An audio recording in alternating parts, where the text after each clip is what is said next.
how do we build this country with the kind of opposition we have? And I put to you that it is not just a curse for us that we have the kind of opposition we have. It is what is worse is, it is a blessing for the BJP, the kind of opposition we have. And I say that because in every good or great decision that this ruling dispensation Modi government has taken, that is worthy of applause. There are many in the last 8 years, you have to have many. The government would have had to have succeeded, otherwise it wouldn't have been voted back again to power.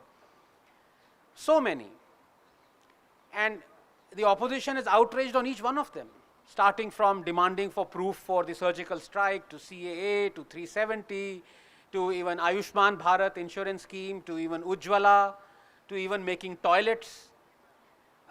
Everything is outraged upon, and the decisions that this government has taken against the national interests, and again there have been many, and I will recount those, the opposition has supported the government in that.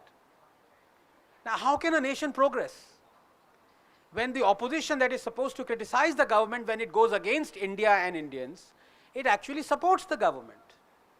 So the BJP is having a great party, because the BJP doesn't need to worry about the things that it does well, because the people realize it has done well and vote for it. And the things that it does against the national interest, the opposition is saying, yeah, well done, well done, carry on. And that is the tragedy. You have the High Court convicting, it's not just hearing the case, convicting the present government of financial fraud by violating the FCRA guidelines of accepting money from a foreign company. And the punishment for that, for common people, is 5 years. So for 5 years, someone like JP Nadda should have been behind bars. Conviction. And what happened? The very next day, in broad daylight, this government retrospectively amended the FCRA Act going back to the emergency era, nullifying the conviction. Now, if this happened in a civilized state with a responsible opposition, the opposition would be on the streets saying, resign, how dare you go retrospectively change the act that has stood for 40 years, change it. Change the definition of a foreign donor so that the High Court is without fangs. This is what the opposition would have done, but the opposition voted for the amendment. And you know why? Because the opposition also was convicted by the High Court for taking this money.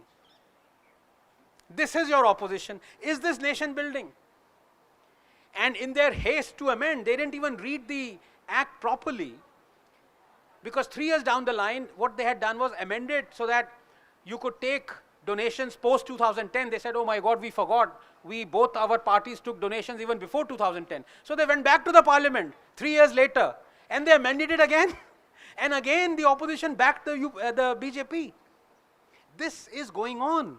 Did you ever even know of this? I didn't know of this till 3 years ago. How many of you knew of this conviction of BJP by FCRA, by High Court? Raise your hands, please. This is the state of our media, where even non-Godi media, if I can say, the other media that accuses the rest of the media as Godi media, wasn't it their responsibility to make you aware of this? But they didn't, because then Congress also would have been put on the dock. So there is agenda all through. It would be foolhardy to believe that everyone is in nation building.